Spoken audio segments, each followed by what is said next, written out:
Aku dipermalukan dan dipecat oleh manajer sombong di kantor. Aku buat dia menangis menyesal saat tahu kalau aku anak dari pemilik perusahaan.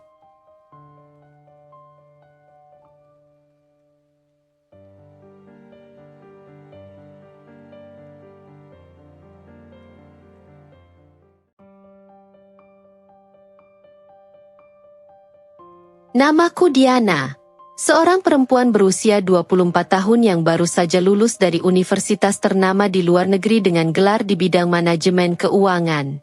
Ayahku adalah seorang pengusaha sukses, pemilik dari berbagai perusahaan besar, namun ia selalu mengajarkan kesederhanaan dan nilai kerja keras.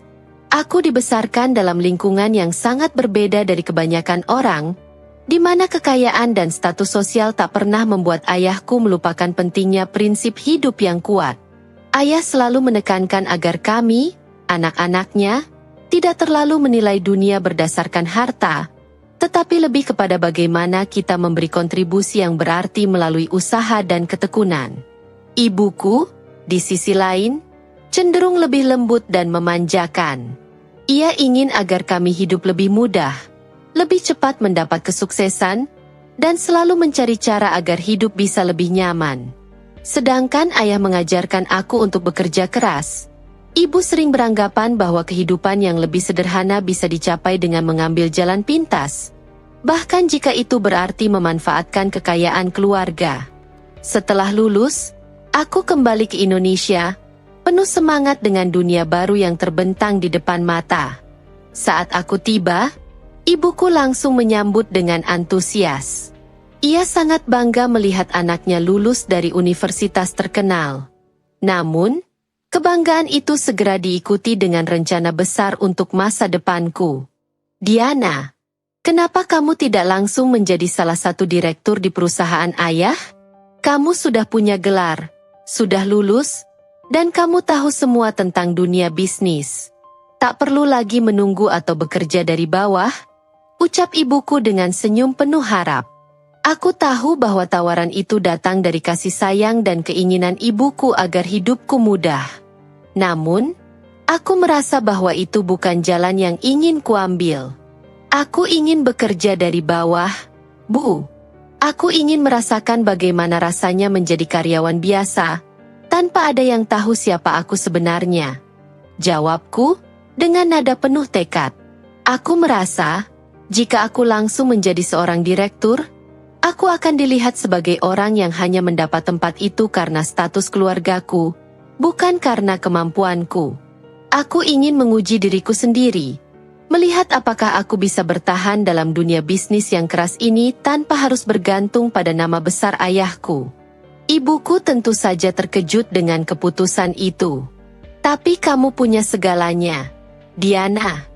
Kenapa harus susah-susah? Kamu bisa langsung memimpin dan semuanya akan lebih mudah. Katanya, penuh kekhawatiran. Aku khawatir kamu diperlakukan tidak adil. Tak ada yang tahu seberapa berat dunia luar itu. Aku bisa mengerti kekhawatiran ibuku. Namun aku merasa keputusan ini adalah yang terbaik untukku. Aku ingin belajar dari bawah, Bu. Ini keputusan yang sudah kupertimbangkan matang-matang. Jawabku dengan penuh keyakinan. Ayahku, yang mendengar diskusi kami, tersenyum bijak. Jika itu yang kamu inginkan, Diana, aku tidak akan menghalangimu. Dunia bisnis memang keras, tetapi itulah yang akan mengajarkanmu banyak hal, katanya dengan lembut. Ayah selalu memberi kebebasan untuk memilih jalanku sendiri. Meskipun aku tahu, ia pasti ingin aku memimpin perusahaan keluarga. Ibuku, dengan hati yang berat, akhirnya mengalah. Baiklah, jika itu keputusanmu, aku hanya bisa berharap yang terbaik untukmu. Tapi ingatlah, dunia itu bisa kejam. Jangan biarkan dirimu terjatuh, katanya dengan nada penuh kekhawatiran. Dengan keputusan itu, aku mulai hari pertamaku bekerja sebagai karyawan biasa di perusahaan keluarga kami. Tidak ada yang tahu siapa aku sebenarnya. Aku ingin memulai dari titik yang sama dengan karyawan lainnya, dengan semangat dan tekad untuk membuktikan bahwa aku bisa. Hari pertama itu adalah langkah awal dari perjalanan yang penuh dengan tantangan, pembelajaran, dan tentunya perubahan dalam hidupku yang tidak akan pernah kulupakan. Hari pertama aku bekerja di divisi administrasi. Suasananya cukup tenang. Rekan-rekanku di tim terlihat ramah dan menyambutku dengan hangat. Mereka memperkenalkan diri dengan senyuman, memberikan informasi mengenai tugas-tugas sehari-hari, dan berbagi cerita tentang kehidupan di perusahaan. Aku merasa cukup nyaman, meskipun sedikit cemas tentang apa yang akan terjadi selanjutnya. Hari itu hanya diperuntukkan untuk orientasi dan pengenalan. Jadi aku hanya menghabiskan waktu dengan mempelajari proses kerja dan berkenalan dengan orang-orang di sekitarku. Namun, suasana mulai berubah ketika Karina, manajer divisi kami, masuk ke ruangan. Semua orang langsung terdiam seketika.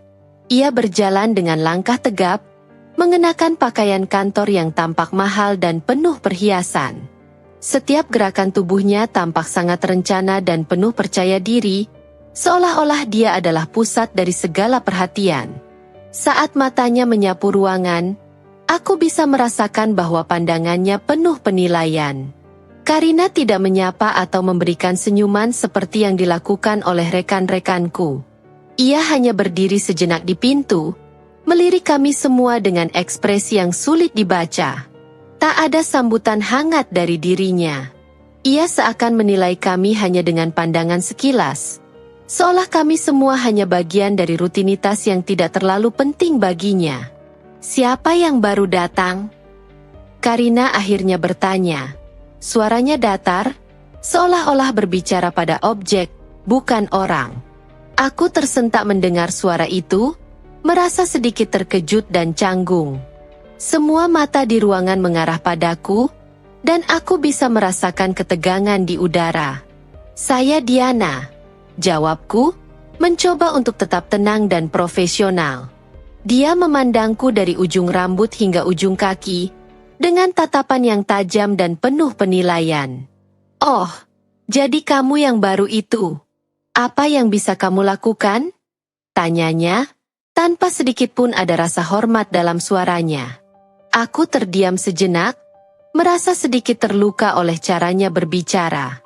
Namun, aku segera menanggapi dengan tenang, "Saya baru di sini, tapi saya siap belajar dan bekerja keras."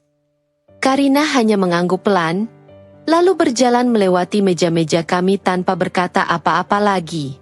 Suara langkah kakinya yang mengklik di lantai berbaur dengan kesunyian ruangan yang kian terasa berat. Setiap orang kembali bekerja, namun aku bisa merasakan ketegangan yang menggantung di udara. Sejak saat itu, setiap kali Karina masuk ruangan, suasana langsung berubah menjadi lebih kaku dan tegang. Ia selalu bertindak seperti orang yang paling penting di ruangan, tanpa memberi kesempatan untuk berbicara atau berdiskusi dengan orang lain. Ia tampaknya lebih memilih untuk mendominasi ruangannya dengan sikap angkuh dan terkadang memerintah tanpa memberi penjelasan yang jelas. Karina jarang berbicara langsung kepada kami, kecuali jika ada tugas atau perintah yang harus diberikan. Terkadang, ia akan berbicara dengan nada tinggi, menganggap semua pekerjaan yang dilakukan oleh kami adalah hal sepele. Jika ada sesuatu yang kurang memuaskan, ia tidak segan-segan untuk memberikan kritik pedas yang terasa seperti pukulan bagi yang mendengarnya. Aku mencoba untuk tidak terlalu memperhatikan sikapnya. Namun semakin lama aku merasa semakin sulit untuk tidak terpengaruh. Aku sudah terbiasa dengan lingkungan yang saling menghargai. Namun di sini, tampaknya hal itu tidak berlaku. Karina sering terlihat seperti orang yang tidak peduli dengan perasaan orang lain, dan aku merasa seperti hanya menjadi satu dari banyak alat dalam perusahaan, bukan seorang individu yang dihargai. Namun, di balik semua sikap angkuhnya, aku tahu ada pelajaran yang bisa aku ambil.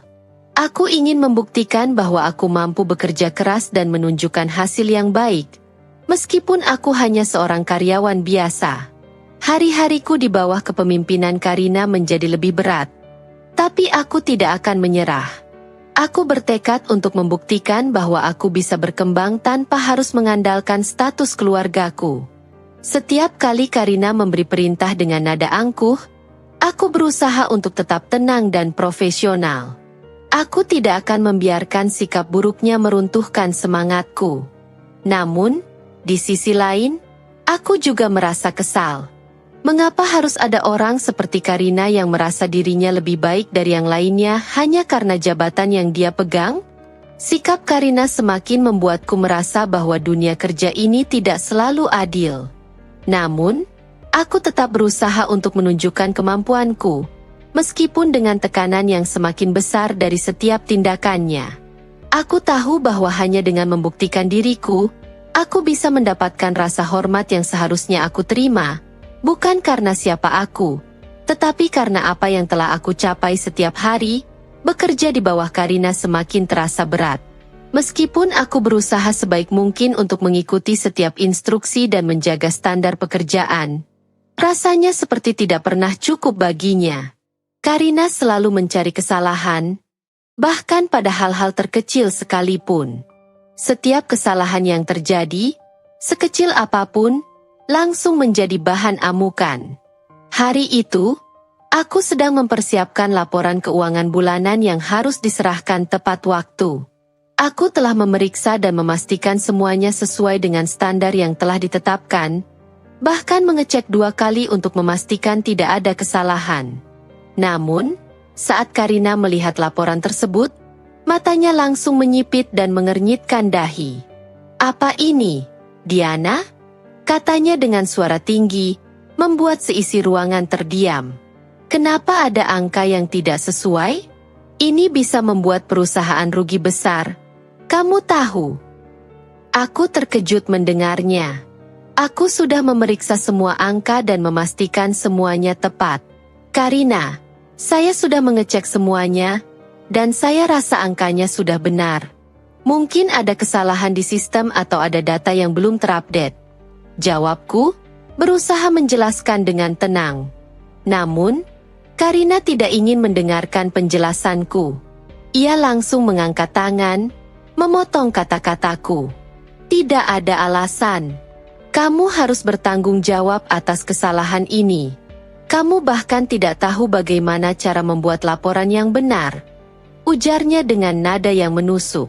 Suaranya makin keras, dan beberapa rekan kerja mulai menatap dengan canggung. Sambil berusaha menahan rasa malu dan frustrasi, aku berkata, "Tapi saya yakin, saya sudah melakukan yang terbaik, Karina. Jika ada kesalahan, saya akan segera memperbaikinya." Karina hanya mendengus dan melemparkan laporan itu ke atas meja, tepat di depanku. "Yang terbaik? Itu tidak cukup.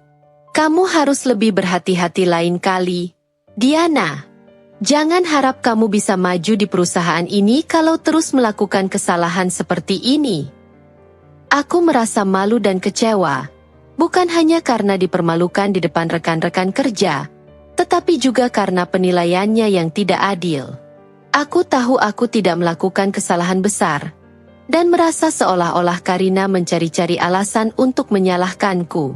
Sementara itu, para rekan kerja yang ada di ruangan hanya diam saja, enggan menginterupsi atau berbicara.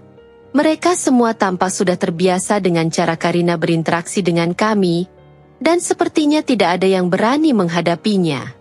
Hari-hari setelah itu terasa semakin menegangkan. Karina terus mencari-cari kesalahan pada setiap pekerjaanku. Bahkan pada laporan-laporan yang sudah aku koreksi berulang kali, ia selalu menemukan kesalahan yang entah bagaimana bisa muncul begitu saja menurut penilaiannya. Setiap kali aku mencoba menjelaskan atau memberi klarifikasi, ia hanya mengangkat tangan dan memberi perintah tanpa mendengarkan. Rasanya seperti berbicara dengan dinding. Aku mulai merasa sangat frustasi, dan semakin lama, kepercayaan diriku mulai tergerus. Di satu sisi, aku tahu bahwa aku harus tetap profesional. Aku tidak bisa membiarkan emosiku mengambil alih dan merusak pekerjaanku. Namun, di sisi lain, aku merasa sangat tidak dihargai. Aku bekerja keras, berusaha memberikan yang terbaik, tetapi tidak pernah mendapatkan pengakuan. Sebaliknya, aku selalu dijadikan kambing hitam setiap kali ada masalah kecil. Suatu hari, aku membuat kesalahan kecil dalam penginputan data pelanggan. Itu adalah sesuatu yang bisa diperbaiki dengan mudah. Namun Karina langsung memanggilku ke kantornya dengan ekspresi marah yang sudah tidak asing lagi. Ketika aku masuk, ia langsung mengarahkan jari ke arahku, seolah-olah aku adalah penyebab seluruh masalah yang ada di dunia ini. Diana, kamu tidak bisa melakukan hal-hal sesederhana ini dengan benar. Apa yang kamu kerjakan selama ini? Ini sudah ketiga kalinya kamu membuat kesalahan. Katanya, suaranya penuh dengan kebencian. Aku merasa seperti dipukul mundur. Rasanya, apapun yang aku lakukan, tidak akan pernah cukup bagi Karina. Aku mencoba menjelaskan bahwa aku sedang memperbaiki kesalahan dan akan menyelesaikan tugas dengan lebih hati-hati. Tetapi Karina tidak mau mendengarkan. Tidak ada yang perlu kamu jelaskan. Kamu harusnya sudah lebih bisa mengatasi hal seperti ini. Jawabnya dingin. Aku merasa hatiku semakin berat. Aku mulai bertanya-tanya, apakah aku benar-benar bisa bertahan di bawah kepemimpinan seperti ini? Setiap hari terasa seperti ujian, dan aku mulai merasa tertekan. Kepercayaan diriku yang dulu kokoh perlahan-lahan hancur. Di sisi lain, aku tahu jika aku menyerah begitu saja, aku akan kalah. Tidak mungkin aku membiarkan dirinya menang dengan cara merendahkan orang lain seperti ini. Aku bertekad untuk tetap bekerja keras, meskipun Karina terus-menerus mencari kesalahan. Namun, meskipun aku terus menunjukkan hasil terbaik, aku merasa semakin terasing. Rasanya seperti berada di dalam perangkap, di mana apapun yang aku lakukan tidak akan pernah cukup. Suasana kerja semakin buruk. Setiap kali Karina memanggilku, aku merasa seolah-olah aku sedang disidang, dan bukan diberi kesempatan untuk berkembang. Semua teman-temanku yang lain juga mulai menjauh, enggan untuk terlibat atau menunjukkan simpati, karena mereka tahu apa yang akan terjadi jika mereka ikut campur. Hari-hari berlalu, dan aku semakin merasa terpojok. Namun, di dalam hati, aku tahu aku harus bertahan. Aku harus membuktikan bahwa aku lebih dari sekedar kesalahan kecil yang Karina ciptakan hari itu. Aku diminta untuk mengurus laporan keuangan bulanan, sebuah tugas yang cukup penting. Aku tahu betapa besar tanggung jawab ini, dan aku ingin membuktikan bahwa aku bisa melakukannya dengan baik. Aku menghabiskan waktu berhari-hari memastikan setiap angka dan data dalam laporan tersebut sudah akurat. Setiap detil, setiap formula, setiap catatan, semuanya aku periksa berkali-kali. Aku tidak ingin membuat kesalahan lagi, mengingat bagaimana Karina selalu mengamati pekerjaanku dengan penuh ketelitian yang tajam, meskipun seringkali tanpa dasar yang jelas. Aku merasa puas dengan hasil kerjaku. Laporan itu sudah rapi, terstruktur, dan jelas. Aku yakin Karina, yang selalu mencari kesalahan, kali ini tidak akan menemukan celah untuk mengkritikku. Namun, saat laporan itu sampai di tangan Karina, aku merasakan sesuatu yang tidak beres. Beberapa jam setelah aku menyerahkan laporan itu, Karina memanggilku ke kantornya. Aku sudah bisa menebak bahwa kali ini pasti ada masalah. Ketika aku memasuki ruangannya, ekspresinya sudah suram. Ia langsung memandangku dengan tatapan tajam, seolah-olah aku adalah musuh besar yang harus dikalahkan. Diana, ini apa? Karina melemparkan laporan itu ke atas meja dengan kasar, membuat beberapa lembar kertas terbang. Aku duduk, mencoba menahan diri agar tidak terlihat gugup. Ada yang salah, Karina? Tanyaku, berusaha menjaga nada suara tetap tenang, meskipun hatiku mulai berdegup kencang. Karina memutar matanya seolah merasa sangat terganggu. Kesalahan. Laporan ini penuh dengan kesalahan. Apa kamu buta angka, Diana? Ini laporan yang benar-benar kacau. Kamu tidak pantas mengerjakan hal seperti ini. Aku terkejut mendengar tuduhan itu. Aku yakin semua yang ada dalam laporan sudah benar. Dengan hati-hati, aku menjelaskan, Karina, saya sudah memeriksa dan memastikan laporan ini sesuai dengan standar yang ada. Mungkin ada yang terlewat, tapi saya rasa ini sudah tepat. Namun, Karina tidak menghiraukan penjelasanku. Ia terus melanjutkan dengan nada yang semakin tinggi. Kamu tahu apa yang terjadi jika laporan seperti ini sampai ke tangan direktur? Ini akan merusak reputasi perusahaan. Kamu membuat semuanya kacau, Diana. Ini semua salahmu. Aku merasa malu dan bingung. Semua kerja keras yang aku lakukan, semua waktu yang aku habiskan, sekarang terasa sia-sia. Karina menuduhku begitu saja tanpa memberikan kesempatan untuk membela diri. Aku mencoba menjelaskan bahwa aku sudah melakukan pengecekan yang teliti, tetapi Karina langsung membantah. Tidak ada alasan. Kamu tidak punya kemampuan untuk menangani pekerjaan seperti ini, katanya, dengan nada yang hampir merendahkan. Pemandangan itu sudah cukup membuat suasana di kantor menjadi canggung. Beberapa karyawan yang sedang lewat berhenti sejenak, menatapku dengan wajah yang sulit terbaca. Aku bisa merasakan tatapan mereka yang tidak nyaman, seolah-olah mereka semua menilai kesalahanku. Karina lalu memutuskan untuk langsung membawa laporan itu ke direktur tanpa memberiku kesempatan untuk memberikan penjelasan lebih lanjut. Saya akan bawa ini ke direktur, dan pastikan kamu siap untuk menerima akibatnya, katanya sambil pergi begitu saja, meninggalkan aku yang terdiam, merasa terhina. Aku hanya bisa duduk dengan rasa kecewa yang dalam. Tidak ada yang lebih menyakitkan dari fitnah yang disebarkan tanpa dasar. Aku merasa direndahkan, bukan hanya oleh Karina, tetapi juga oleh semua orang yang melihatku dipermalukan. Rasanya seolah-olah semua kerja kerasku tak dihargai sama sekali. Namun, aku tahu aku harus tetap tenang. Aku tidak bisa menyerah begitu saja. Keesokan harinya, aku dipanggil ke ruang direktur. Suasana di dalam ruangan itu tegang. Direktur perusahaan, Pak Arif, duduk di mejanya dengan wajah serius. Di sebelahnya, Karina berdiri dengan ekspresi puas, seolah-olah ia baru saja memenangkan pertempuran besar. Diana, saya mendengar laporan yang kamu buat penuh dengan kesalahan. Karina sudah menjelaskan masalahnya. Apa kamu ingin memberikan penjelasan? Pak Arif bertanya, suaranya penuh penekanan.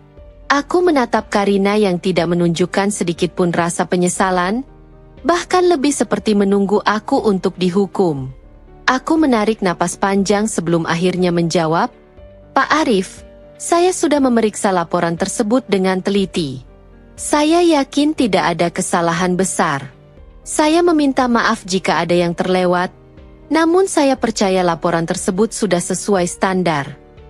Pak Arif mengangguk, tetapi ekspresinya masih tampak ragu. Karina, yang berdiri di sampingnya, langsung menyela. Tapi, Pak Arif, lihat saja. Laporan itu jelas-jelas tidak akurat.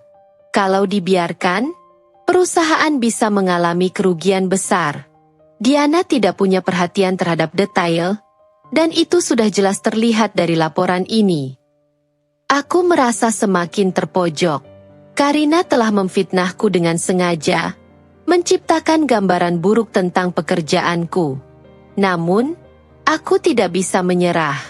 Aku harus mencari cara untuk membuktikan bahwa aku tidak salah. Pak Arif, lanjutku, berusaha tegas. Jika ada kesalahan pada laporan tersebut, saya akan bertanggung jawab sepenuhnya. Tapi saya yakin, itu bukan karena kelalaian saya. Saya berharap Bapak bisa memberi saya kesempatan untuk memeriksa kembali laporan tersebut bersama tim atau departemen terkait, untuk memastikan tidak ada yang terlewat. Pak Arif diam sejenak, kemudian mengangguk. Baiklah, Diana. Kami akan lihat bersama. Tapi, kamu harus ingat, di perusahaan ini, segala sesuatu harus dilakukan dengan benar. Jangan sampai ini terjadi lagi. Aku mengangguk, merasa sedikit lega meskipun masih ada ketegangan. Karina, di sisi lain, tampak tidak senang dengan hasil itu.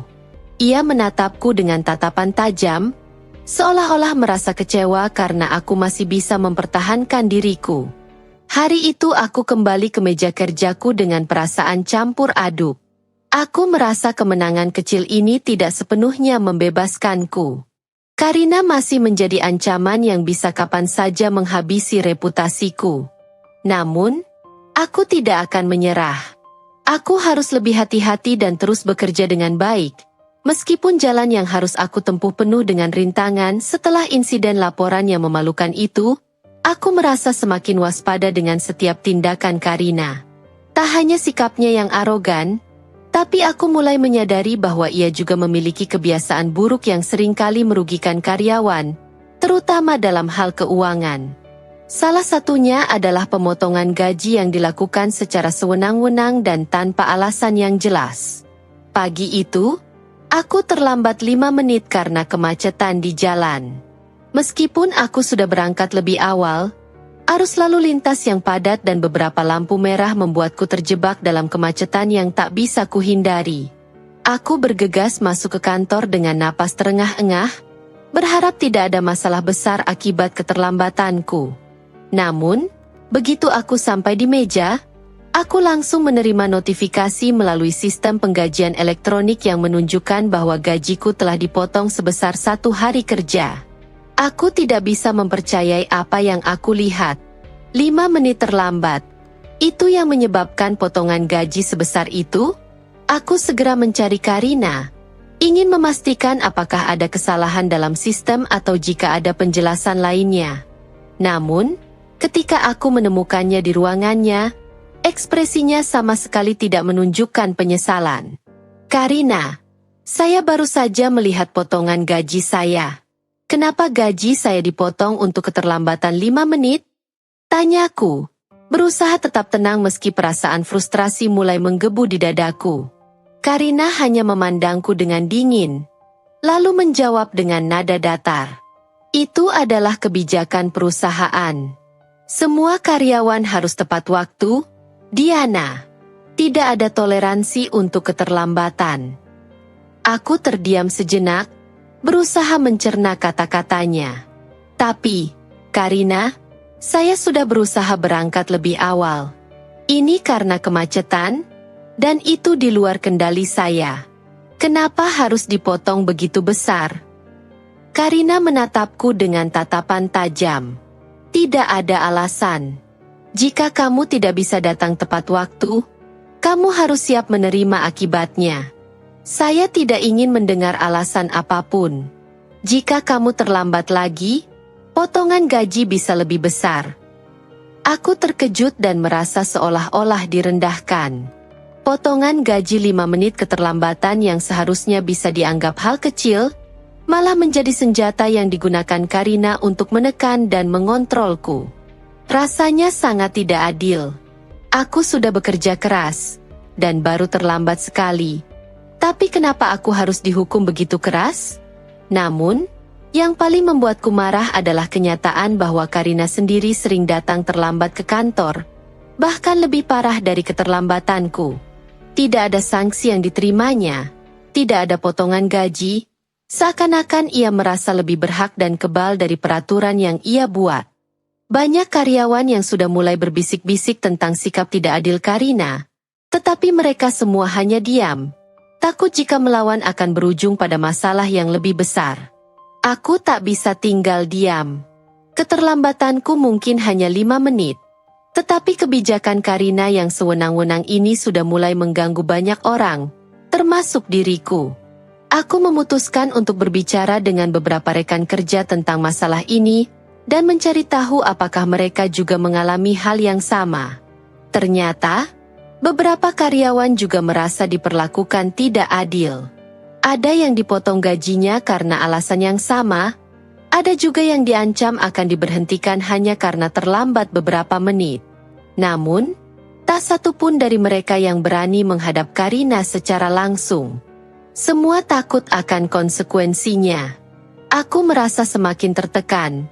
Namun aku tahu aku tidak bisa hanya diam. Aku memutuskan untuk mencari cara untuk melaporkan ketidakadilan ini. Aku mulai mencari tahu tentang kebijakan perusahaan yang sebenarnya terkait dengan keterlambatan dan potongan gaji. Ternyata, di dalam peraturan perusahaan yang resmi, tidak ada ketentuan yang menyebutkan pemotongan gaji untuk keterlambatan 5 menit. Hanya ada aturan jika keterlambatan tersebut sudah mengganggu kelancaran operasional atau menyebabkan kerugian besar. Artinya, kebijakan Karina untuk memotong gaji karyawan hanya karena terlambat 5 menit adalah tindakan yang melanggar aturan.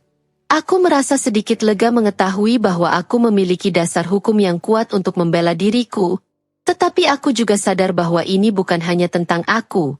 Ini tentang keadilan untuk semua karyawan yang diperlakukan dengan cara yang sama. Aku harus melangkah lebih jauh. Tapi, seperti biasa, aku tahu bahwa jalan ini tidak akan mudah. Karina sudah membuktikan dirinya sebagai seorang pemimpin yang keras dan tidak mudah diajak berdiskusi. Di satu sisi, aku merasa takut jika melawan Karina akan berakibat buruk bagiku.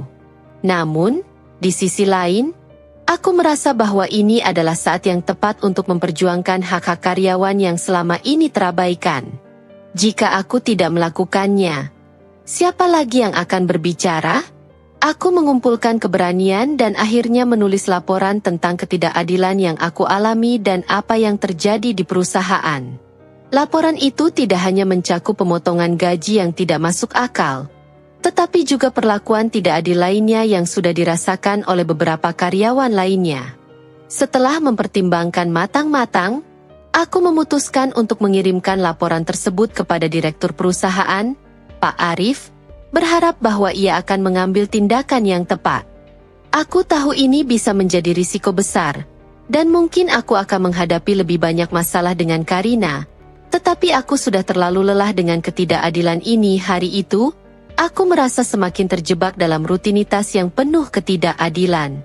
Setelah menghadapinya dalam beberapa pertemuan yang semakin memanas, aku mulai menyadari bahwa Karina tidak hanya bersikap semena-mena terhadap kami, para karyawan, tetapi ia juga memanfaatkan fasilitas kantor untuk kepentingan pribadinya dengan cara yang sangat tidak profesional.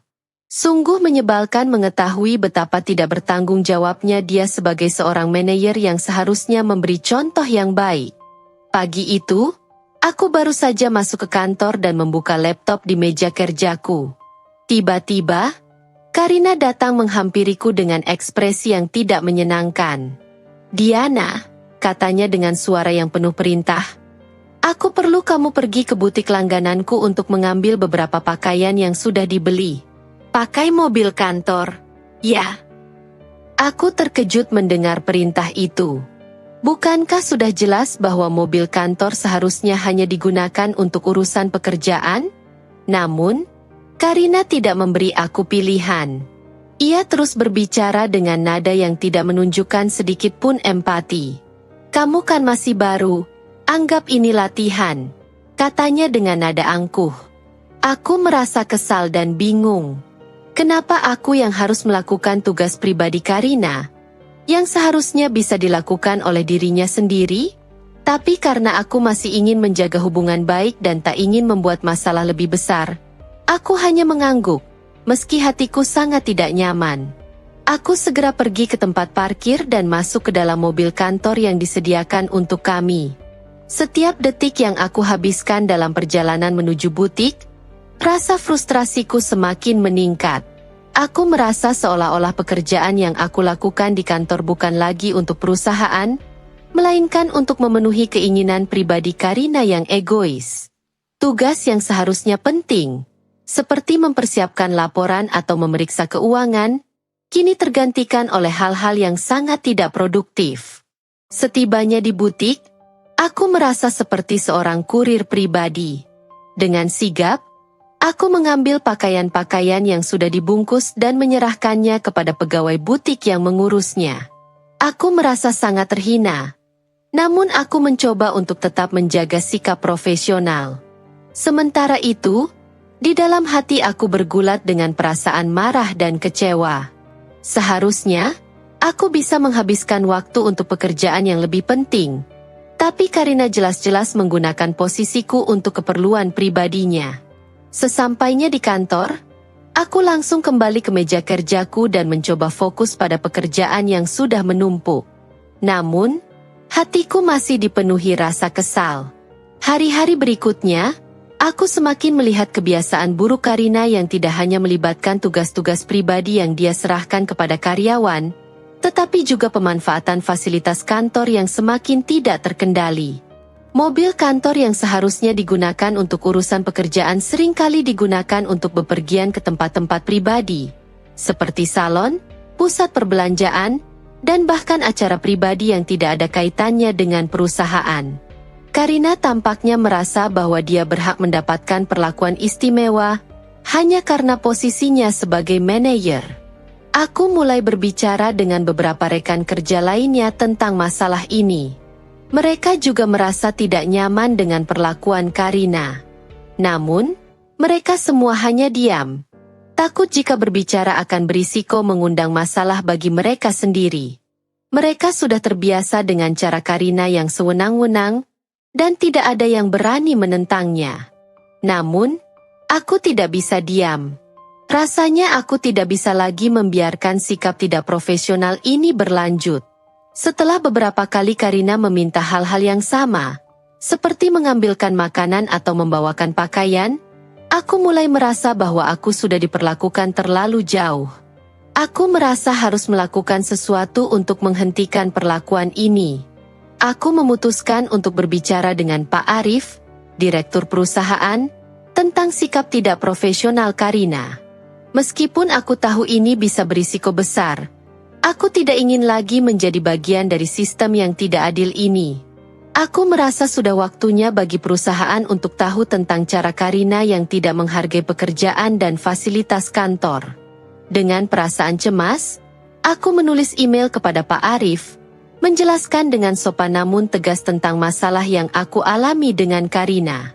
Aku menceritakan beberapa peristiwa di mana Karina dengan sengaja menggunakan fasilitas kantor untuk keperluan pribadinya dan melibatkan karyawan dalam urusan yang tidak ada kaitannya dengan pekerjaan. Tak lama setelah email itu terkirim, aku merasa cemas, memikirkan kemungkinan reaksi Karina dan dampak yang bisa ditimbulkan dari langkah yang kuambil. Namun, aku tahu ini adalah satu-satunya cara untuk menghentikan ketidakadilan yang aku dan rekan-rekanku alami. Hari itu, aku menunggu dengan jantung berdegup kencang. Aku tidak tahu apa yang akan terjadi setelah Pak Arif membaca email itu. Hari-hari berlalu, dan suasana di kantor semakin terasa menyesakan. Walaupun aku sudah mencoba berbicara dengan beberapa rekan kerja tentang kelakuan Karina, semuanya memilih untuk diam. Mereka lebih memilih menjaga kedamaian, meski dalam hati mereka menyimpan rasa frustrasi yang mendalam. Karina memang tidak segan-segan menyalahkan karyawan untuk hal-hal kecil yang sebenarnya bukan kesalahan mereka, bahkan menghukum mereka dengan cara yang sangat tidak adil. Aku mulai melihat semakin banyak karyawan yang mengeluh tentang cara Karina memperlakukan mereka, namun mereka semua memilih untuk tetap diam. Banyak dari mereka takut jika mereka melawan atau mengungkapkan keluhan, mereka akan kehilangan pekerjaan mereka. Karina, sebagai manajer, memiliki kekuasaan yang besar. Ia bisa dengan mudah memecat siapa saja yang dianggapnya tidak setia atau tidak memenuhi harapannya. Tak jarang, ada beberapa karyawan yang sudah dipindahkan ke divisi yang jauh lebih berat dan jauh dari apa yang mereka inginkan hanya karena mereka dianggap tidak cukup baik di mata Karina. Aku melihat rekan-rekanku yang telah lama bekerja di perusahaan ini mulai terlihat lelah. Mereka bekerja dengan penuh tekanan, selalu takut membuat kesalahan, dan merasa diperlakukan dengan tidak adil. Bahkan mereka yang sudah berpengalaman dan sangat kompeten di bidangnya, tetap dipandang sebelah mata oleh Karina. Sementara itu, Karina selalu tampil dengan sikap sombongnya, berbicara seolah-olah dirinya lebih hebat dari siapapun, dan terus memanfaatkan kekuasaannya untuk mendapatkan apa yang diinginkannya. Ada satu kejadian yang benar-benar membuka mataku tentang betapa buruknya keadaan. Pada suatu hari, seorang karyawan baru, Rina, yang sudah bekerja keras selama beberapa minggu, dipanggil oleh Karina ke ruangannya. Rina adalah sosok yang ceria dan sangat rajin bekerja. Dia sering datang lebih awal dan pulang lebih larut dari jam kerja, dengan tujuan untuk membuktikan kemampuannya. Namun, saat ia masuk ruang Karina, ia tidak mendapati sambutan yang hangat. Karina langsung mengeluarkan kata-kata yang membuat Rina terdiam. "Rina, kamu tahu kan bahwa pekerjaan ini bukan untuk orang yang cuma bisa mengikuti perintah?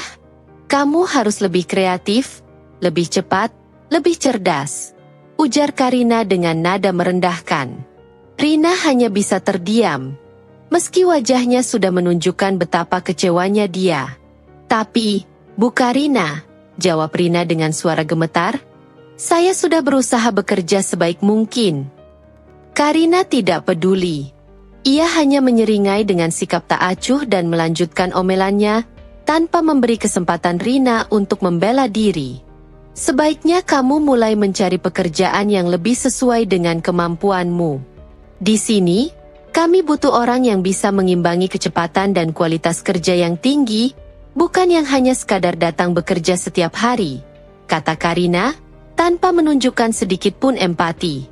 Aku merasa hatiku hancur melihat perlakuan itu.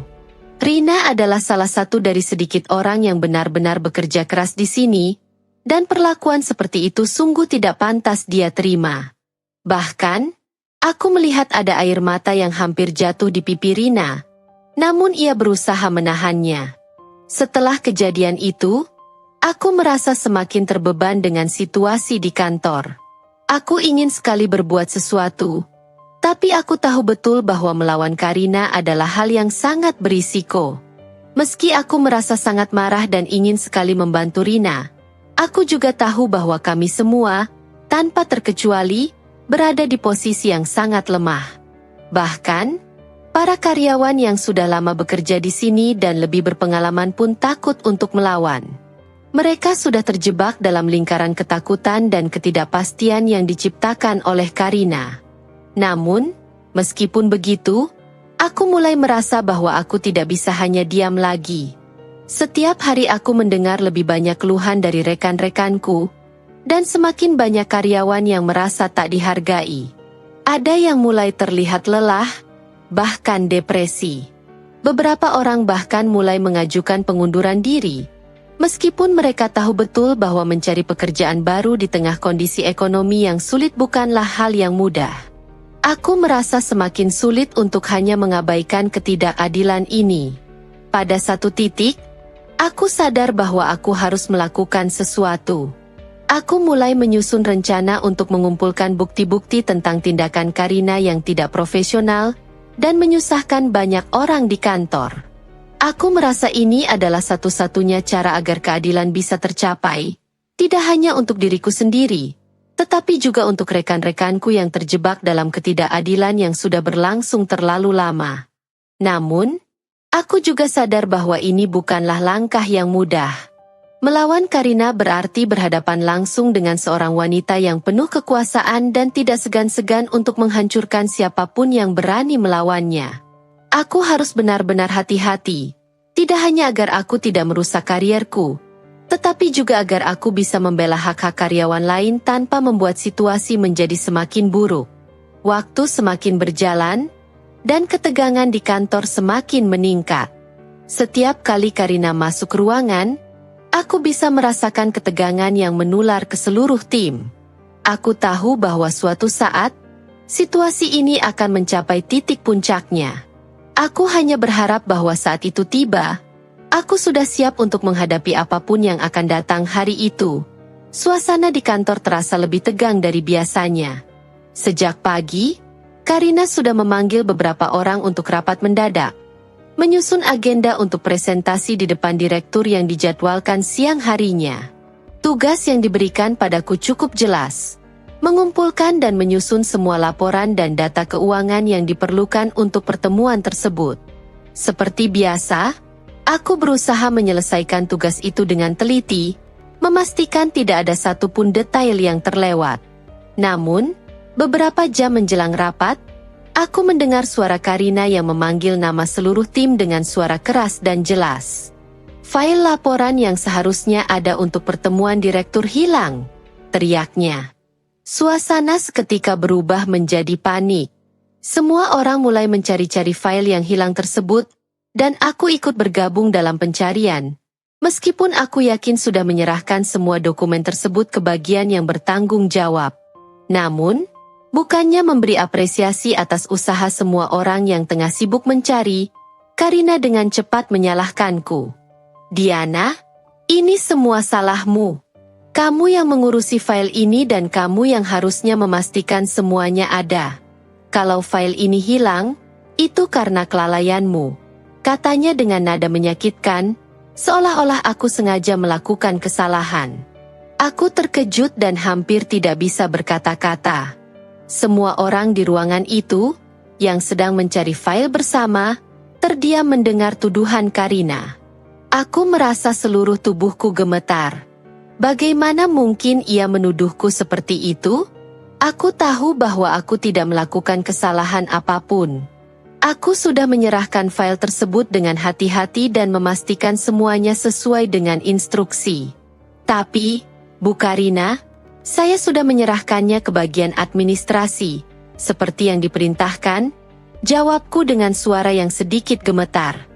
Saya yakin file itu sudah diterima oleh mereka.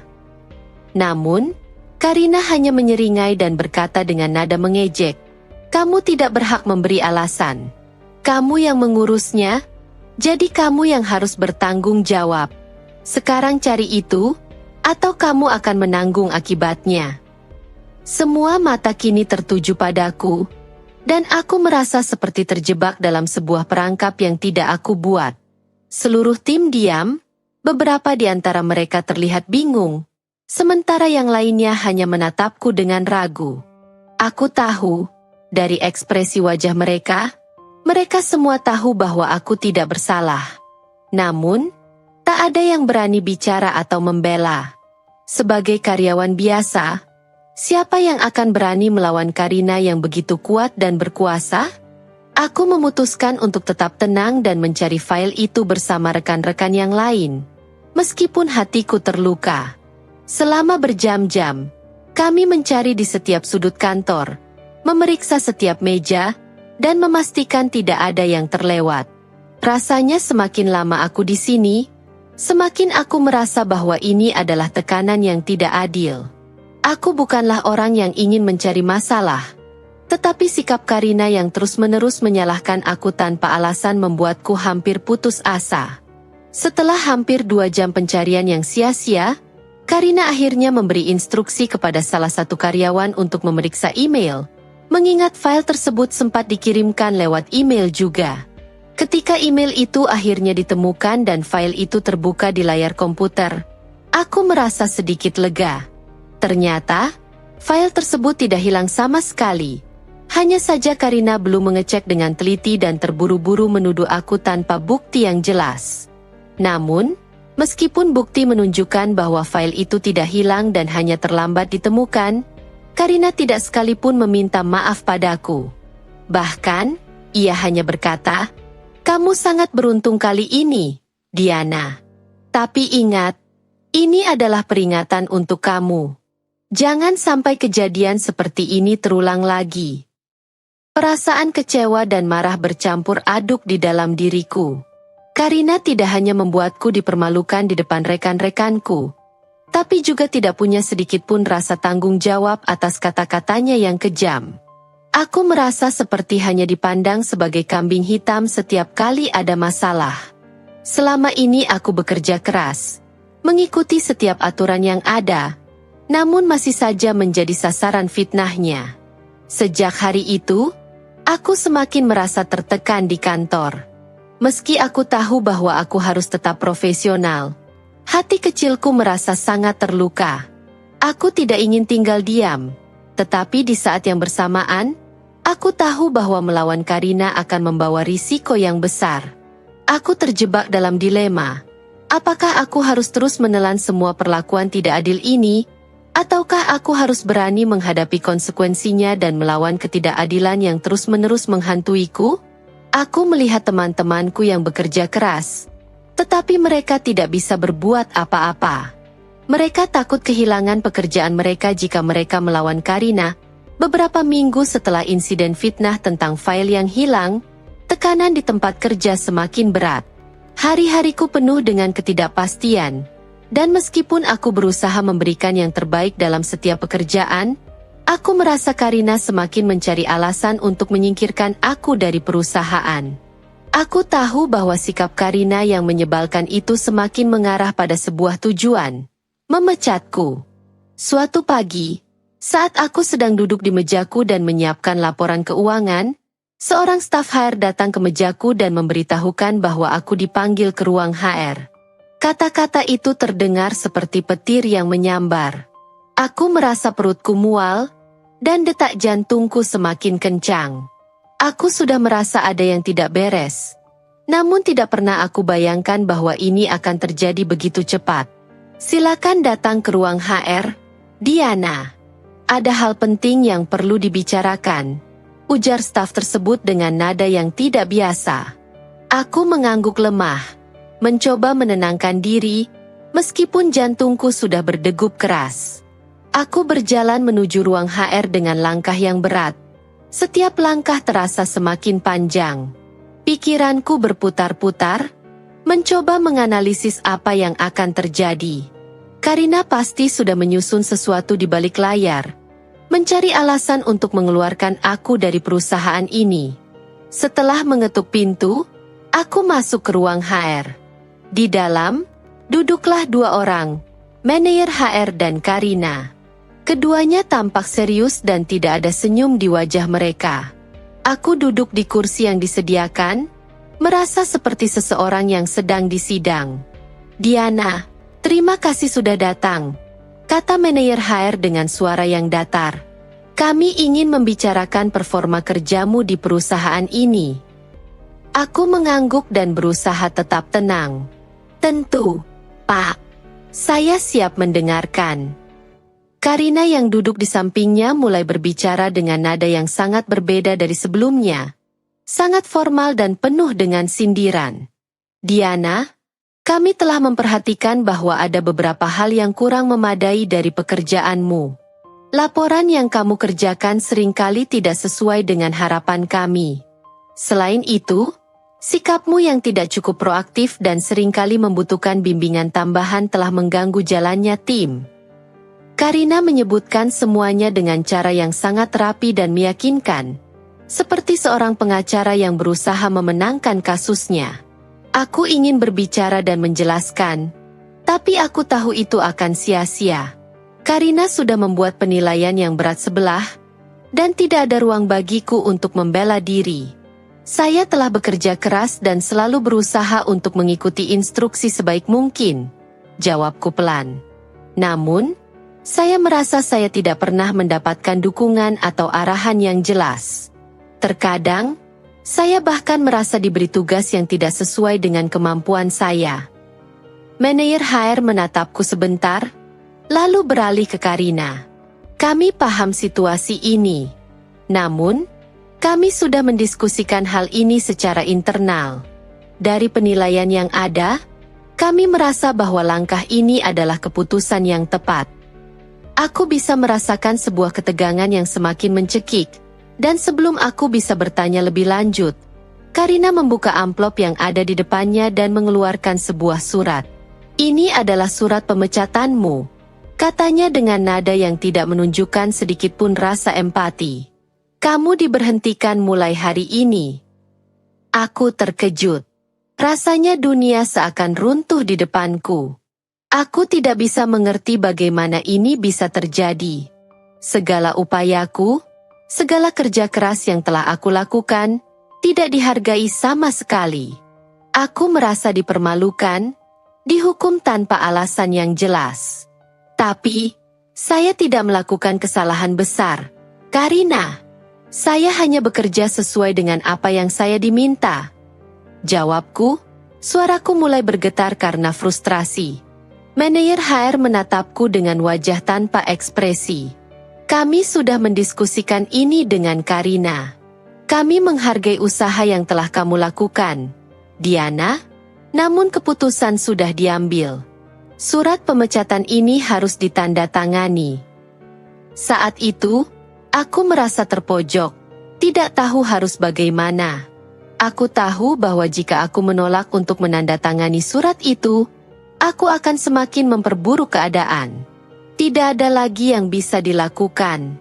Karina sudah menutup semua jalur bagi aku untuk bertahan. Perlahan, aku mengambil pena dan menandatangani surat itu. Meskipun setiap tetes tinta yang tergores di kertas itu terasa seperti sebuah pisau yang menusuk hatiku. Terima kasih atas kerja kerasmu di perusahaan ini, kata manajer HR tanpa ekspresi, mengakhiri percakapan ini.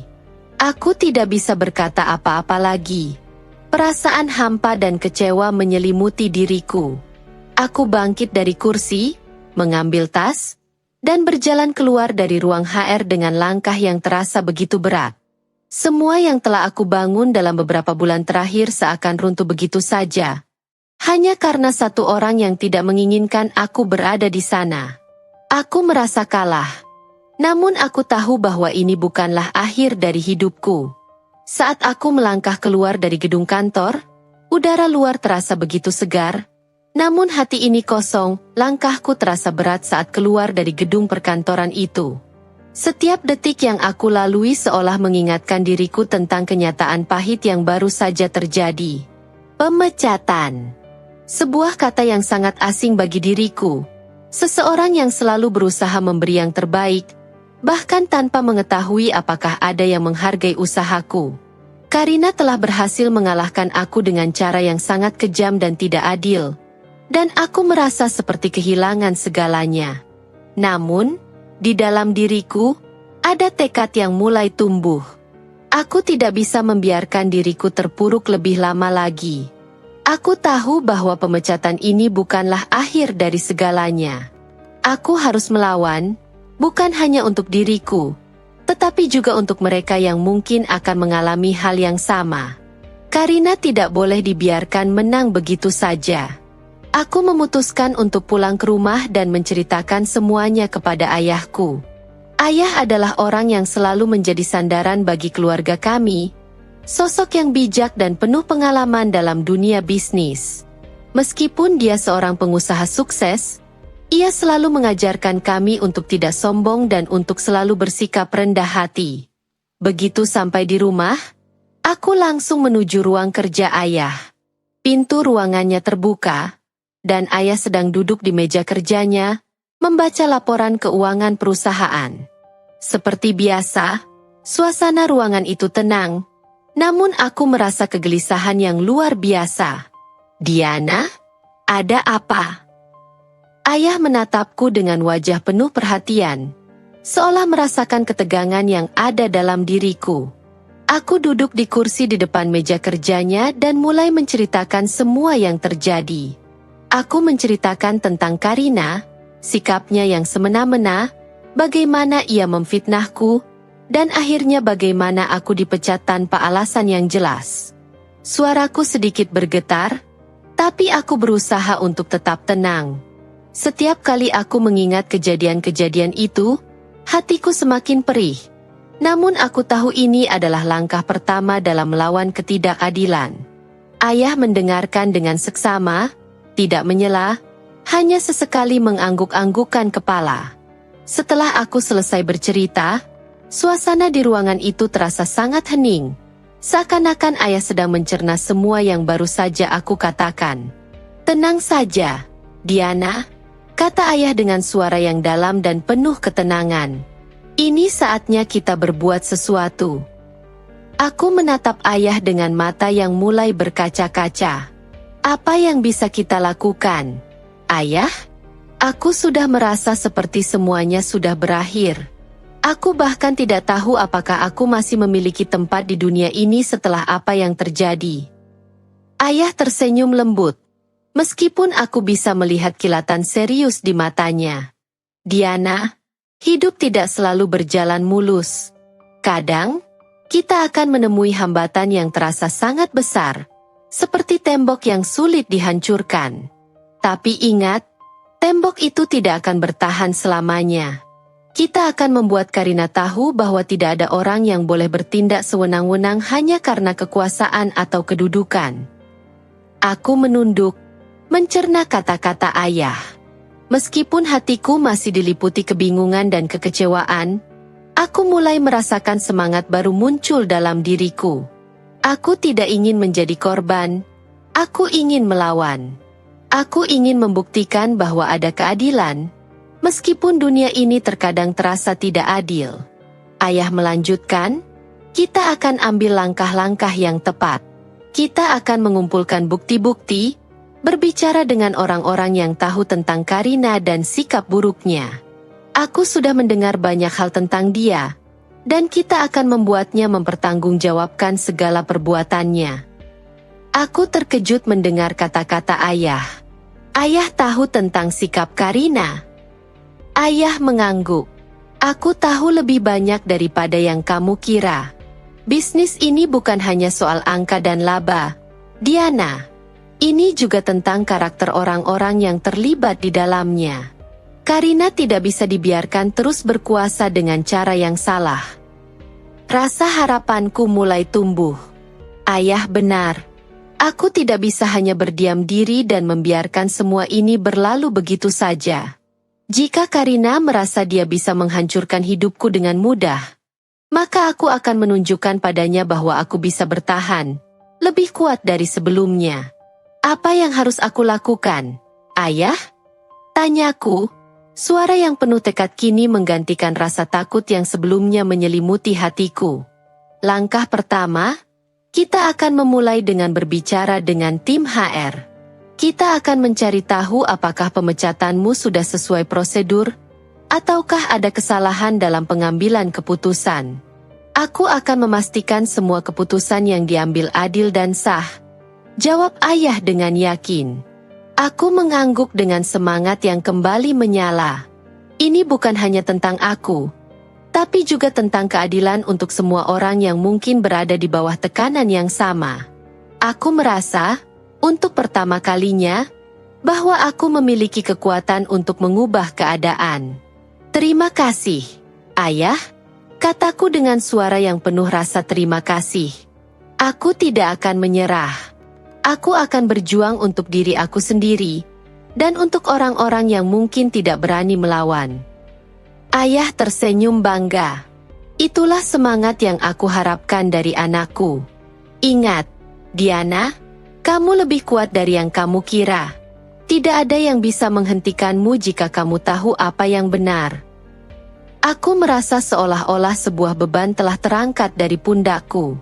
Bersama ayah, aku merasa lebih kuat, dan kini aku tahu bahwa aku tidak perlu takut lagi menghadapi Karina atau siapapun yang mencoba menindasku. Seminggu setelah pemecatan itu, aku merasa cukup siap untuk kembali menghadapi kantor, tapi kali ini dengan sikap yang berbeda.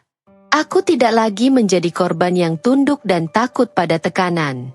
Aku datang dengan tujuan yang jelas, membawa tekad yang lebih kuat, dan untuk menuntut keadilan. Aku tahu ini bukan perkara mudah, dan mungkin ada banyak hal yang bisa berjalan tidak sesuai harapan. Namun, aku tidak peduli. Aku harus berjuang untuk hakku, dan untuk membuktikan bahwa aku tidak takut pada intimidasi yang dilakukan oleh seseorang yang hanya berusaha menyalahgunakan kekuasaannya. Hari itu, aku mengenakan jas resmi berwarna hitam, yang aku rasa cukup formal untuk menunjukkan keseriusan niatku. Aku juga ditemani oleh ayahku, yang memiliki wibawa yang tak bisa diragukan lagi. Ayahku, meskipun tidak pernah terlibat langsung dalam kegiatan sehari-hari perusahaan, memiliki pengaruh besar dan reputasi yang kuat. Ada perasaan penuh keyakinan di dalam hatiku, meskipun aku tahu hal ini akan menjadi pertemuan yang sangat tegang. Ketika kami memasuki kantor, suasana terasa berbeda. Semua karyawan menatap kami dengan penasaran, Mungkin mereka tidak menyangka aku akan kembali ke tempat ini setelah pemecatan yang begitu mendalam. Namun, ada satu sosok yang tampaknya tidak terlalu terkejut. Karina. Dengan tatapan merendahkan, dia menghampiri kami dengan langkah angkuh. "Oh, jadi kamu masih ingin memohon kerja di sini?" ujar Karina dengan senyum sinis. Matanya menilai kami dengan nada yang seolah-olah merasa dia masih punya kuasa penuh. Tentu saja, Karina merasa dia berada di posisi yang tinggi, dan dia tidak menganggap kami sebagai ancaman. Aku menatapnya dengan tenang, meskipun hatiku bergejolak. Aku sudah cukup merasa sakit hati dengan perlakuannya. Tapi aku tahu kali ini aku tidak boleh kehilangan kendali. Aku harus menunjukkan padanya bahwa dia bukanlah orang yang bisa mengatur hidupku. "Tunggu sebentar, Manajer Karina. Saya tidak datang untuk memohon," jawabku dengan senyum tipis, yang mungkin sedikit mengejutkan baginya. Ayahku berdiri di sampingku dengan sikap penuh kewibawaan, tidak mengeluarkan sepatah kata pun. Namun kehadirannya sudah cukup untuk membuat suasana menjadi lebih serius. Karina terdiam sejenak, terkejut melihat sikapku yang berbeda. Dia tidak menduga aku akan kembali dengan begitu banyak ketegasan. Mungkin dia berpikir aku akan datang dengan air mata dan permintaan maaf, seperti yang dilakukan banyak orang yang telah dia pecat sebelumnya. Tapi aku bukan seperti mereka. Aku tidak akan biarkan dia meremehkan diriku. "Apa maksudmu?" tanya Karina dengan nada yang masih mencoba menunjukkan superioritasnya. "Saya datang untuk berbicara dengan tim HR dan manajemen perusahaan mengenai keputusan pemecatan saya yang tidak sesuai prosedur dan tanpa alasan yang jelas," jawabku, menatapnya dengan mata yang penuh ketegasan. "Saya ingin agar keputusan ini diperiksa kembali." Karina tampak bingung, mencoba mencari cara untuk mengendalikan situasi ini. Dia tidak tahu bahwa aku telah mempersiapkan semuanya dengan sangat matang. Aku membawa dokumen-dokumen yang menunjukkan bahwa pemecatanku tidak memenuhi prosedur yang tepat, serta bukti bahwa Karina sering membuat keputusan berdasarkan emosi pribadi dan kepentingan pribadi, bukan berdasarkan kinerja atau etika kerja yang adil. Ayahku memulai pembicaraan dengan pihak HR, yang telah dipersiapkan untuk menghadapi pertemuan ini. Aku tahu dia tidak akan melibatkan diri langsung dalam masalah ini, tetapi kehadirannya sudah cukup membuat mereka berpikir dua kali sebelum mengambil keputusan yang sembarangan. HR dan manajer perusahaan mulai melihat dengan serius masalah yang kuajukan. Karina, yang tadinya merasa begitu kuat, kini mulai cemas. Dia mencoba menutupi kecemasannya dengan sikap yang masih angkuh, tetapi aku bisa melihat jelas di matanya bahwa ia mulai merasa terpojok. "Saya tidak tahu apa yang Anda bicarakan, Diana," ujar Karina mencoba mempertahankan posisinya, namun suaranya mulai terdengar ragu. "Semua keputusan ada di tangan HR dan manajemen." Aku tersenyum tipis. "Saya tahu betul, Karina. Tapi saya juga tahu siapa yang mempengaruhi keputusan itu," jawabku, tidak ragu sedikit pun. "Dan saya akan pastikan bahwa semua orang tahu siapa yang sebenarnya tidak layak berada di posisi ini." Sekarang, ruang itu terasa semakin tegang. Karyawan-karyawan yang sebelumnya diam saja, kini mulai melirik kami. Beberapa dari mereka bahkan berbisik, mungkin merasa ada perubahan besar yang sedang terjadi di kantor ini. Karina, yang tidak pernah merasa terancam sebelumnya, kini jelas merasa goyah. Mungkin dia berpikir, ini adalah momen yang akan mengubah segalanya. Dia menyadari bahwa aku bukan lagi Diana yang dulu, yang bisa dibungkam begitu saja. Aku telah berubah menjadi seseorang yang berani melawan ketidakadilan, dan aku siap mengambil langkah-langkah lebih jauh jika perlu. "Apa yang Anda inginkan, Diana?" tanya Karina dengan suara yang mulai kehilangan kepercayaan diri. "Saya ingin keadilan. Saya ingin meminta agar keputusan ini diperiksa kembali dengan teliti, dan jika ada pelanggaran dalam prosedur, saya akan memastikan semuanya terungkap," jawabku dengan mantap.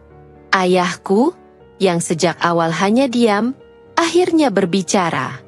Jika ada pihak yang menyalahgunakan kekuasaannya di perusahaan ini, kami akan mengambil langkah hukum. Kami akan pastikan tidak ada orang yang merasa aman dengan perlakuan semena-mena seperti ini. Suasana semakin mencekam, dan aku bisa melihat ketegangan di wajah Karina. Dia tahu bahwa ini bukan sekadar pertemuan biasa. Kali ini, dia tidak akan bisa menghindar. Keputusan-keputusan yang dibuat dengan ego dan penyalahgunaan kekuasaan harus dipertanggungjawabkan. Kembali ke HR, mereka mulai memeriksa bukti-bukti yang aku ajukan. Mereka juga mulai mendengarkan cerita dari karyawan lain yang selama ini tertekan oleh perlakuan Karina. Tidak butuh waktu lama bagi mereka untuk menyadari bahwa banyak tindakan yang dilakukan Karina melanggar etika perusahaan. Akhirnya, keputusan pemecatanku dibatalkan, dan Karina diminta untuk memberikan penjelasan atas sikapnya yang tidak profesional. Hari itu, aku tidak hanya mendapatkan keadilan untuk diriku sendiri, tetapi juga untuk rekan-rekanku yang selama ini terdiam dan merasa tidak berdaya. Kehadiran ayahku di ruang itu sudah cukup untuk membuat semua orang diam. Tapi ketika akhirnya ia membuka suara, suasana menjadi sangat berbeda. Semua mata langsung tertuju padanya. Dan seketika, ketegangan yang ada semakin memuncak. Ada satu hal yang perlu kamu ketahui, Karina, kata ayahku dengan suara yang tenang namun penuh wibawa. Saya pemilik perusahaan ini, dan Diana adalah putri saya. Kata-kata itu menghentakkan udara seakan waktu berhenti sejenak. Karina yang tadinya tampak angkuh dan percaya diri, kini terdiam dengan wajah yang berubah pucat. Aku bisa melihat ekspresi terkejut yang jelas terlihat di wajahnya. Dia tampaknya tidak percaya dengan apa yang baru saja ia dengar. Ada kekosongan dalam tatapannya. Seolah-olah ia baru saja mendengar sebuah kenyataan yang sangat mengejutkan dan mengubah seluruh pandangannya. Tak hanya Karina yang terkejut, seluruh ruangan terasa sunyi sejenak. Para karyawan yang sebelumnya tampak terdiam atau bersikap apatis kini mulai mengalihkan pandangan mereka satu persatu. Mulai mencerna kalimat yang baru saja keluar dari mulut ayahku. Beberapa dari mereka terlihat terkejut, sementara yang lain mulai berbisik, mungkin mencoba memahami seberapa besar pengaruh ini terhadap situasi yang sedang terjadi. Karina, yang sebelumnya mengira dia berada di puncak kekuasaannya, sekarang terlihat bingung. Selama ini, dia tidak pernah tahu bahwa aku adalah anak dari orang yang paling berkuasa di perusahaan ini. Aku bisa melihat bahwa kenyataan ini mengguncang dunia yang telah dia bangun dengan dasar ketidakadilan dan sikap angkuh. Dia mencoba merangkai kata-kata untuk membela dirinya. Tapi suaranya terdengar terputus-putus dan gemetar. Tunggu, ini semua tidak seperti yang kamu pikirkan. Karina akhirnya mencoba berbicara, tetapi ia tidak bisa menyembunyikan kegugupannya. Semua yang saya lakukan hanya untuk meningkatkan kinerja dan membuat perusahaan ini lebih baik. Karina mengeluarkan alasan-alasan yang tampaknya telah ia siapkan untuk membenarkan tindakannya. Ia berusaha keras untuk memutarbalikkan situasi dan menyalahkan keadaan. Seolah-olah semua yang ia lakukan adalah demi kebaikan perusahaan. Namun, aku tahu itu semua hanya kedok untuk menutupi kelakuannya yang sebenarnya. Dengan tenang, aku mengeluarkan dokumen-dokumen yang telah aku persiapkan sebelumnya. Ada laporan dari rekan-rekan kerja yang selama ini menjadi saksi dari perlakuan buruk Karina. Mereka menyaksikan sendiri bagaimana ia seringkali menyalahgunakan kekuasaannya untuk kepentingan pribadi dan memperlakukan karyawan dengan cara yang merendahkan. Aku juga menyertakan bukti-bukti lain yang menunjukkan bahwa Karina telah melanggar banyak kebijakan perusahaan yang seharusnya diikuti oleh setiap karyawan, apalagi seorang manajer. Apa yang kamu lakukan selama ini bukan untuk meningkatkan kinerja perusahaan, Karina, kataku dengan tegas. Kamu hanya menggunakan posisi dan kekuasaanmu untuk menekan dan mempermalukan orang-orang yang bekerja keras di sini. Semua ini sudah tercatat dengan jelas. Karina mencoba bertahan, tetapi semakin dia berbicara, semakin banyak kesalahan yang ia buat. Wajahnya yang semula percaya diri kini terlihat pucat dan bingung. Keringat mulai mengalir di dahi Karina, menandakan bahwa ia sudah terpojok, dan tidak tahu lagi apa yang harus dia katakan untuk membela diri. Ayahku, yang sejak awal hanya dia menyaksikan, kini ikut berbicara dengan nada yang tegas. Karina, kamu telah melanggar kepercayaan yang diberikan padamu. Keputusan untuk memberhentikan Diana dengan cara yang tidak adil adalah tindakan yang tidak bisa diterima di perusahaan ini. Tidak ada tempat untuk ketidakadilan di sini. Suasana di ruang itu semakin tegang. Para karyawan yang selama ini menahan diri mulai memberikan dukungan, baik secara verbal maupun non-verbal. Beberapa dari mereka yang pernah menjadi korban langsung dari tindakan Karina mulai berbicara, memberikan bukti-bukti tambahan yang semakin memperkuat posisiku.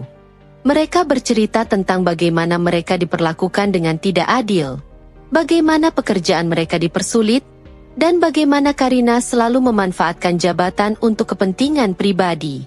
Apa yang terjadi selama ini tidak bisa lagi diterima. Karina, lanjut ayahku. Kami tidak akan mentolerir orang seperti kamu di perusahaan ini. Keputusanmu untuk memecat Diana, yang sudah bekerja dengan penuh dedikasi, tidak bisa dibenarkan. Tiba-tiba, Karina terdiam. Wajahnya yang pucat semakin tampak cemas. Ia menyadari bahwa ini bukan hanya masalah antara aku dan dia, tetapi masalah yang lebih besar yang melibatkan integritas dan etika kerja di perusahaan ini. Karina mungkin sudah terbiasa mendapatkan perlakuan khusus karena posisinya. Tetapi kali ini, dia berhadapan langsung dengan kenyataan yang tidak bisa dipungkiri lagi. Apa yang harus saya lakukan? Akhirnya Karina bertanya dengan suara yang hampir tak terdengar, seolah-olah ia sudah kehilangan semangat. Aku menatapnya dengan tegas. Kamu harus bertanggung jawab atas semua yang telah kamu lakukan. Tidak ada lagi alasan untuk menghindar dari kenyataan ini. Setelah beberapa saat yang penuh ketegangan, pihak HR dan manajemen perusahaan mulai memberikan keputusan mereka. Karina diminta untuk mengundurkan diri dari jabatannya sebagai manajer, dan perusahaan akan melakukan evaluasi ulang terhadap sistem manajemen agar kejadian seperti ini tidak terulang lagi. Semua tindakannya akan ditindaklanjuti secara hukum, dan dia harus bertanggung jawab atas segala hal yang telah dilakukannya. Saat itu, aku merasa lega. Keputusanku untuk kembali ke kantor, untuk memperjuangkan hakku, ternyata membawa hasil yang tidak hanya menguntungkan diriku, tetapi juga rekan-rekan kerja yang selama ini merasa tertekan oleh sikap Karina. Aku merasa bangga, tidak hanya karena berhasil mengatasi tantangan ini, tetapi juga karena aku berhasil menunjukkan bahwa keberanian untuk melawan ketidakadilan itu sangat penting. Dan pada akhirnya, aku tahu bahwa ini adalah awal dari perjalanan baru, di mana aku tidak hanya menjadi bagian dari perusahaan, tetapi juga seseorang yang berani untuk memperjuangkan apa yang benar. Karina berjalan keluar dari ruang manajer dengan langkah tergesa-gesa, matanya yang dulu penuh rasa percaya diri kini tampak kosong dan penuh penyesalan. Kejadian ini begitu mengguncang dirinya. Tidak hanya kehilangan jabatan yang selama ini ia banggakan, tetapi juga wajahnya yang tergores dengan aib di hadapan seluruh staf perusahaan. Bahkan, meski ia mencoba berjalan dengan kepala tegak, tampaknya setiap langkahnya semakin terasa berat, seolah bebannya bertambah setiap kali ia melangkah. Setelah pertemuan itu, keputusan ayahku untuk memberhentikan Karina segera dilaksanakan. Keputusan tersebut disampaikan dengan tegas di depan semua staf. Meskipun Karina memiliki pengaruh yang kuat, posisinya kini telah dicabut tanpa ada ruang untuk membantah. Tindakannya yang selama ini merugikan banyak orang akhirnya harus mendapatkan konsekuensinya. Di ruang HR, aku melihat Karina duduk di kursi dengan wajah yang semakin murung. Sambil menunggu penyelesaian administrasi pemecatannya, aku bisa mendengar percakapan antara HR dan Karina. Mereka memberitahunya bahwa tidak hanya posisinya yang dicabut, tetapi juga gajinya akan dipotong sebagai pengganti kerugian yang ia sebabkan selama ini. Bahkan beberapa proyek yang sudah ia tangani akan dievaluasi ulang karena adanya dugaan penyalahgunaan dana dan sumber daya. Aku tidak bisa menahan diri untuk tidak merasakan sedikit lega. Aku tahu bahwa meskipun ini bukanlah langkah yang mudah untukku, tetapi ini adalah keadilan yang sudah seharusnya diterima Karina. Selama berbulan-bulan, aku menyaksikan perlakuannya yang merendahkan, mempermalukan, dan menginjak-injak martabat orang lain. Kini saatnya dia menghadapi akibat dari setiap keburukan yang ia lakukan. Ayahku, yang sebelumnya hanya diam dengan bijak, akhirnya memberikan peringatan keras kepada seluruh staf perusahaan. Dalam rapat manajerial yang diadakan setelah kejadian itu, ayahku berbicara dengan suara yang penuh wibawa, memastikan bahwa seluruh tim mengetahui pesan yang jelas dari kejadian ini. Perusahaan ini bukan hanya tentang profit dan angka-angka yang tercatat di laporan keuangan, katanya dengan tegas. Ini juga tentang nilai-nilai yang kita anut, nilai kejujuran, keadilan, dan saling menghargai. Jangan pernah ada satu orang pun yang merasa bisa menginjakan kaki di atas orang lain hanya karena kekuasaan. Jika ada yang melanggar prinsip-prinsip ini, maka akan ada konsekuensi yang sama seperti yang terjadi pada Karina. Suasana di ruang rapat itu terasa tegang, namun juga penuh penghormatan. Aku bisa melihat betapa para staf yang dulunya merasa tertekan oleh sikap Karina kini mulai merasa lega. Beberapa dari mereka memberikan tatapan yang penuh rasa terima kasih, seolah mereka menyadari bahwa mereka tidak lagi berada di bawah bayang-bayang ketidakadilan. Peringatan ayahku bukan hanya untuk Karina, tetapi juga untuk seluruh karyawan yang bekerja di perusahaan ini. Sebuah pesan jelas bahwa setiap orang di sini dihargai, tidak peduli seberapa besar jabatan atau posisi yang mereka miliki. Jika mereka melakukan kesalahan, tidak ada satu orang pun yang kebal dari akibatnya. Karina, yang kini sedang memproses pemecatannya, akhirnya menyadari bahwa semuanya sudah terlambat. Dia terlihat menundukkan kepala, seolah-olah tidak ada yang bisa dia lakukan lagi. Perasaannya pasti sangat bercampur aduk, kesal, marah, dan mungkin merasa dirinya dikhianati oleh sistem yang selama ini ia percayai. Namun kenyataan bahwa ia telah diturunkan dari jabatan tinggi dan dihukum secara finansial membuatnya sadar bahwa kesombongannya selama ini telah berbuah pahit. Saat Karina melangkah keluar dari gedung kantor, aku bisa merasakan suasana di sekitar kami kembali menjadi lebih tenang. Beberapa staf yang sempat melihatnya berusaha menghindari kontak mata. Mungkin karena mereka merasa canggung atau takut jika ada yang berprasangka. Namun aku merasa lebih ringan. Beban yang selama ini menggelayuti perusahaan dan diriku perlahan-lahan mulai hilang. Ayahku menepuk pundakku dan berkata, "Ini baru permulaan. Perusahaan ini akan terus berkembang, bukan hanya dari angka, tetapi dari integritas dan semangat kerja yang kita bangun bersama." Aku mengangguk, merasa lebih yakin dengan keputusan yang kuambil untuk berdiri melawan ketidakadilan. Ini bukan hanya soal aku atau Karina, tetapi tentang menciptakan lingkungan kerja yang sehat, adil, dan penuh rasa hormat. Kini aku tahu bahwa meskipun jalan menuju keadilan itu tidak mudah, perjuangannya akan selalu berharga.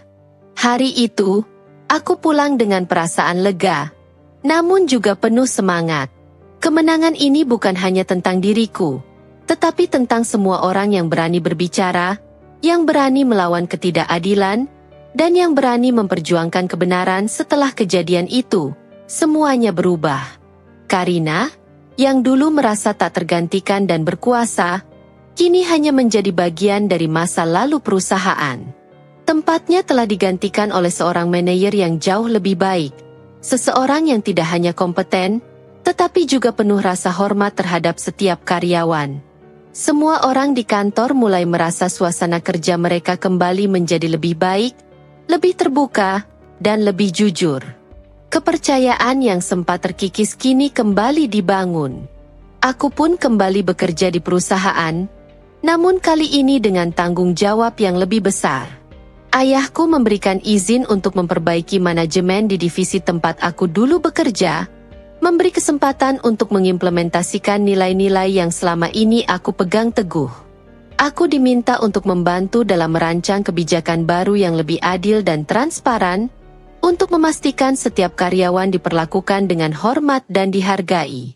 Mungkin ini adalah kesempatan terbaik yang bisa kuberikan untuk menunjukkan bahwa sebuah perusahaan tidak hanya diukur dari keuntungan finansialnya, tetapi juga dari kualitas hubungan antar karyawan.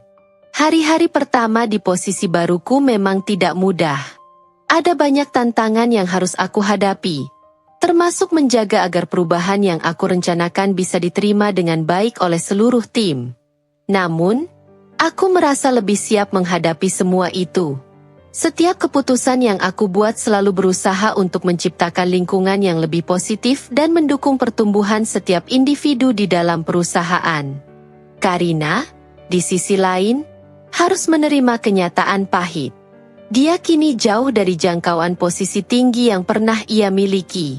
Meski ia sempat berusaha mencari peluang di perusahaan lain, namun reputasinya yang tercemar tak bisa begitu saja hilang. Karina akhirnya belajar, dengan cara yang sangat keras, bahwa kesombongan dan perlakuan tidak adil terhadap orang lain hanya akan membawa kehancuran pada dirinya sendiri.